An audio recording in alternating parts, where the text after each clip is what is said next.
రెచ్చిపోతున్న rowdy gangs, గ్రేటర్లో రాజ్యమేలుతున్న తాజా మాజీ rowdy షీటర్లు, real సెటిల్మెంట్లు చేస్తూ దందాలు, ఫైనాన్స్ గొడవల్లో బలవంతపు తీర్పులు, మామూళ్ళ కోసం జోరుగా బెదిరింపులు, అన్న చెప్తే వినాలి లేకపోతే తెలుసు కదా అంటూ వార్నింగ్లు, రాజకీయ నాయకులు పోలీసులతో సత్సంబంధాలు.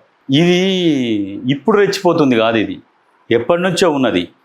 ఏ ప్రభుత్వం ఉంటే ఆ ప్రభుత్వంలో ఏం చేస్తారంటే మాకు వాళ్ళతో సంబంధాలు ఉన్నాయి, మాకు ఈ రాజకీయ నాయకుడు తెలుసు, ఆ రాజకీయ నాయకుడు తెలుసు అని చెప్తారు. చెప్పి పోలీసుల దగ్గరికి వచ్చి పోలీసులను మేనేజ్ చేసుకుంటా ఈ పంచాయతీలు సెటిల్మెంట్స్, భూమి పంచాయతీలలో తలదూర్చడము, బలవంతంగా అమ్మిపియడము, బలవంతంగా వదిలిపిచ్చేయడము, ఇంత కట్టాలంటే ఈ రకమైనవి జరుగుతున్నాయి. దీంట్లో ప్రధాన కారణం ఏంటంటే పోలీస్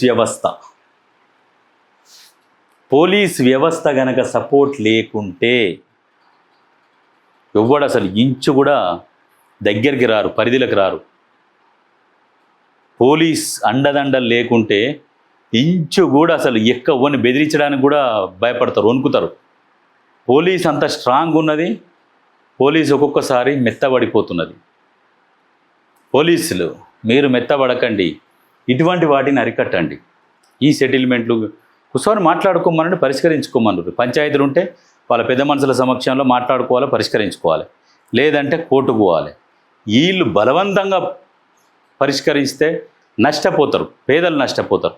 కాబట్టి పోలీసులు ఒక్కసారి వీటి మీద దృష్టి పెడితే ఎక్కడెక్కడ నన్ను ఇటువంటివి వస్తే సార్ మమ్మల్ని బెదిరించి బలవంతంగా ఇట్లా చేస్తున్నారు అని అన్నప్పుడు చెయ్యి, మీరు చేసుకున్న నిర్ణయాలు మీరు తీసుకోరు, బాగుంటుంది. ఎందుకంటే పోలీసుల మీద ఒక నమ్మకం అనేది కలుగుతుంది.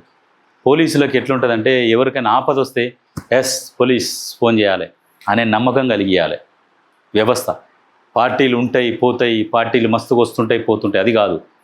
ఇప్పుడు ఆంధ్రాలో చూడరు, ఒక ప్రభుత్వం ఉందని చెప్పేసి ఒక ఆయన కస్టోడియల్ డెత్ అలానే చనిపోయిండు, అలా కస్టడీలో చనిపోయిండు. మరి ఎట్లా చంపిర్రా, మరి ఎట్లా లాకప్ డెత్ అంటే ఇక అది చాలా ఘోరం. అది ఇప్పుడు ఆయన ఉద్యోగం పోయింది, ఆయన జైలుకు పోయిండు, రకరకాల ఇబ్బందులు ఉంటాయి. రేపు కేసు అయినాక శిక్ష ఎటు పడుతుందో కూడా తెలియదు.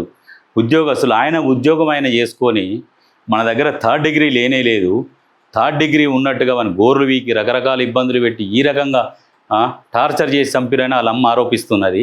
ఇన్ని రకాలు చేస్తే నీకేం లాభం? నీకు వానికి ఏమన్నా పగనా? మీకేమన్నా పర్సనల్ కక్షలు ఉన్నాయా? ఎవడో ఏదో చెప్తారు, చెప్తే మీరు న్యాయంగా మీరు చట్ట ప్రకారము శిక్ష పడేటట్టు చేయాలి. ఎప్పుడు పొలిటీషియన్ ఫోన్ చేస్తాడు, వాడిని పొట్టు దోమంటాడు. పొట్టు దోమంటే రైట్ సార్, పొట్టు కొట్టి పడేసినాం, మామూలుగా తోడుకలు తీసినామని చెప్పాలి. అలాగ చెప్పాలి, మీరు చేసేది మీరు చేయాలి.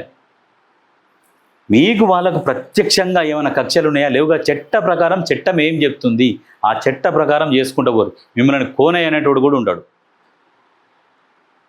ఈయన చెప్పిండు ఈవన్ లోపలేసి తోమాలి, ఈయన చెప్పిండు ఈయన వేసి తోమాలి.